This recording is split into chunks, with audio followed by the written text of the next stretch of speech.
2025 May 4-ന് ഛത്തീസ്ഗഡിലെ ബസ്തർ ജില്ലയിലെ ക്രിസ്ത്യാനികൾക്ക് അവരുടെ വിശ്വാസമനുസരിച്ച് ഒരു അപകടത്തിൽപ്പെട്ട് മരണമടഞ്ഞ യുവാവിനെ സംസ്കരിക്കാനുള്ള അവകാശം നിഷേധിക്കപ്പെട്ടപ്പോൾ വികാരഭരിതമായ പ്രതിഷേധം നടന്നു. ഇത് പ്രദേശത്ത് മതപരമായ വിവേചനത്തിന്റെ അസ്വസ്ഥമായ ഒരു മാതൃക വർദ്ധിപ്പിച്ചു.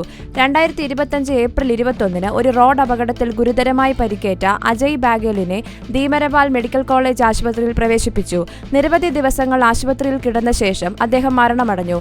അദ്ദേഹത്തിന്റെ കുടുംബം ക്രിസ്ത്യൻ സംസ്കാരം നടത്താൻ ശ്രമിച്ചപ്പോൾ ദശപാലിലെ ഗ്രാമവാസികൾ എതിർത്തു. ബാഗേലും കുടുംബവും ക്രിസ്തുമതത്തിലേക്ക് പരിവർത്തനം ചെയ്യുന്നതിന് മുൻപ് ആദിവാസി സമുദായത്തിൽ നിന്നുള്ളവരാണെന്ന് വാദിച്ചു. മുൻ ആദിവാസികളായതിനാൽ മരിച്ചയാൾ ഗ്രാമത്തിലെ ശ്മശാന സ്ഥലത്ത് പരമ്പരാഗത ഗോത്ര ശവസംസ്കാര ആചാരങ്ങൾ പാലിക്കണമെന്ന് ഗ്രാമവാസികൾ അവകാശപ്പെട്ടു.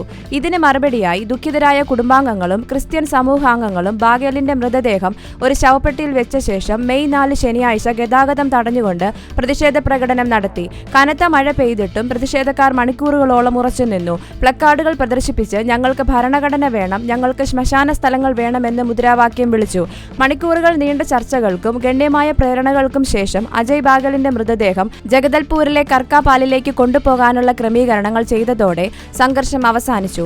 ഒടുവിൽ മൃതദേഹം ക്രിസ്ത്യൻ സമൂഹ സെമിത്തേരിയിൽ സംസ്കരിച്ചു. ഓരോ ഗ്രാമത്തിലും പ്രത്യേക ശ്മശാന സ്ഥലങ്ങൾ വേണമെന്ന ക്രിസ്ത്യൻ സമൂഹത്തിന്റെ ആവശ്യം ഈ പ്രതിഷേധം ഉയർത്തിക്കൊണ്ടുവന്നു. സംസ്ഥാന സർക്കാർ ഇതുവരെ സമഗ്രമായി പരിഗണിക്കാത്ത ദീർഘകാലമായുള്ള ഒരു ആവശ്യമാണിത്. ബസ്തറിലെ ക്രിസ്ത്യാനികൾ ശ്മശാന നിയന്ത്രണങ്ങൾ മാത്രമല്ല സമഗ്രമായ സാമൂഹികവും സാമ്പത്തികവുമായ ഒറ്റപ്പെടലും നേരിടുന്നു.